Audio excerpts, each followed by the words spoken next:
Na het afsluiten van de popacademie in Ljouwt liet Maaike Sietsma haar kennen als een talentvolle allround jongeres.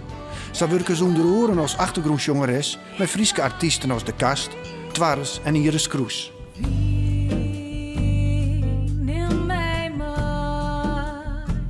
Zelfs maken ze namen als een van de 3 jongeressen van Triality en als leadjongeres van de band Soul Dada.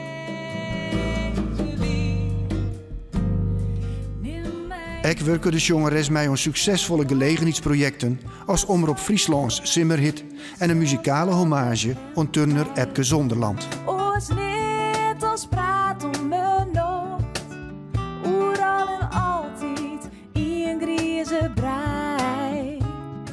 De Frieske muziekverhaal reageert verslijn. Siep van der Ploeg werken de laatste weken intensief met Maaike aan enkele soloprojecten. Wij zijn alweer verslijn. Ik ben echt verslijn. Want dat wie Maaike echt een ontzettend leef, gedreven, positief famke. En ze had zoveel verschillende kanten. En ze had hier net een groot ego. Ze kon zich heel goed aanpassen. Ze wie in Twarres heel belangrijk. Ze wie in Triality heel belangrijk.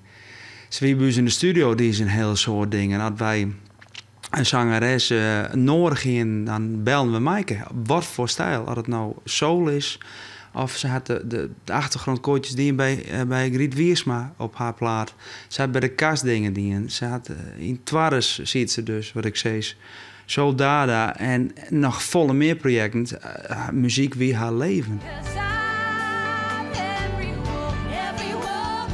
Maaike Sietsma waren 29 jaar.